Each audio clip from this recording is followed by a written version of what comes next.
जय श्री कृष्ण मित्रों, स्वागत है तमारू रंगीन रसोड़ा में। आ इंस्टंट मेंदू वड़ा बहार थी एकदम क्रिस्पी और अंदर थी एकदम सॉफ्ट एवा बने छे।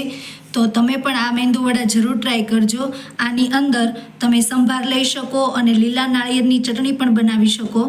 जो तमारे लीला नाळિયેરની चटणी जोवी होय तो अमारा डिस्क्रिप्शन में लिंक आपेली छे, ते तमे जोई शको। तो आपणे आ मेंदू वड़ानी रेसिपी जोईए। અહીં આપણે ઇન્સ્ટન્ટ મેંદુ વડા બનાવવા માટે 1 વાટકી રવો લીધો છે। તો તેની અંદર 1/4 કપ જેટલા આપણે ચોખાના પૌવા લેવાના છે। તેને આપણે જારની અંદર એડ કરી તેને મિક્સરમાં આપણે પીસી લેવાનો છે। હવે આ મેંદુ વડાનું બેટર બનાવવા માટે અહીં જે આપણે ચોખાના પૌવા પીસ્યા હતા તે આની અંદર એડ કરવાના છે અને ત્યારબાદ રવો આની અંદર મિક્સ કરવાનો છે અને જેટલો આપણે રવો લીધો તો તેટલું જ દહીં લેવાનું છે અને તેટલા દહીંથી આપણે આને સારી રીતે પલાળી દેવાનું છે। આ બધી જ વસ્તુ સારી રીતે મિક્સ થઈ ગઈ છે। આની અંદર આપણે પાણી બિલકુલ એડ નથી કરવાનું, ખાલી દહીંથી જ પલાળવાનું છે। દહીં તમે ખાટું મોળું માપસરનું લેવાનું છે। તો હવે આને આપણે ઢાંકીને 10 મિનિટ માટે રેસ્ટ કરવા મૂકી દઈશું। હવે 10 મિનિટ થઈ ગઈ છે તો આ સારી રીતે બધું મિક્સ થઈ ગયું છે। તેની અંદર આપણે એક મોટું બટેકું બાફેલું છે તે આની અંદર ખમણીને નાખવાનું છે, અથવા તમે 1 વાટકી રવો નાખ્યો તો 1 વાટકી બટેકું નાખવાનું, એ માપ લેવાનું છે।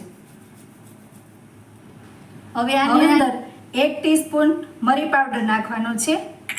ત્યાર પછી 1 નંગ ડુંગળી લીધી છે નાની એવી, આ બિલકુલ ઓપ્શનલ છે, જો તમારે નાખવી હોય તો જ નાખી શકો।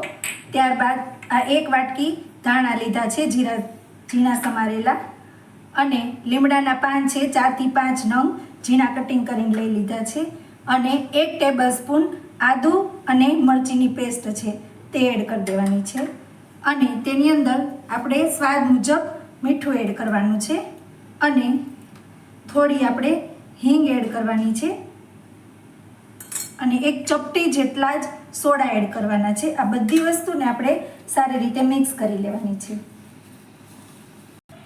આ બધી જ વસ્તુ સારી રીતે મિક્સ થઈ ગઈ છે। હવે તેને આપણે મેંદુ વડા બનાવવાના છે। મેંદુ શેપ આપવા માટે અહીં થોડું પાણી લીધું છે, તો આંગળીને આ રીતે પાણીવાળી કરી દેવાની છે, અને નાનું મોટું તમારી રીતે મેં અવળું લીધું છે, આ રીતે શેપ આપવાનો છે। આપણે જે દાળના વડા કરીએ છીએ તેને શેપ આપવો થોડો ડિફિકલ્ટ છે, પણ આની અંદર સારો એવો શેપ આવી જશે। આ રીતે શેપ આપી દેવાનો છે। આ રીતે આપણે બધા જ વડા કરી લેવાના છે। આપણા બધા મેંદુ વડા રેડી છે, તો હવે તેને આપણે ફ્રાય કરી લેવાના છે। મેંદુ વડા ફ્રાય કરવા માટે તેલ રેડી છે, તેલ ગરમ થઈ ગયું છે, તેની અંદર આપણે મેંદુ વડા નાખીશું। તેલની અંદર જેટલા સમાય તેટલા નાખી આપણે ફ્રાય કરી લેવાના છે। આ વડા એકદમ બ્રાઉન થઈ ગયા છે। હવે તેને આપણે એક પ્લેટમાં લઈ લઈશું। તો તૈયાર છે આપણા ક્રિસ્પી મેંદુ વડા।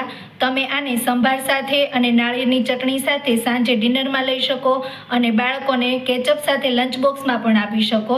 જો તમને અમારો વિડીયો પસંદ આવ્યો હોય તો લાઈક અને શેર કરો, અને અમારા નવા વિડીયો જોવા માટે અમારી ચેનલને સબસ્ક્રાઈબ કરો।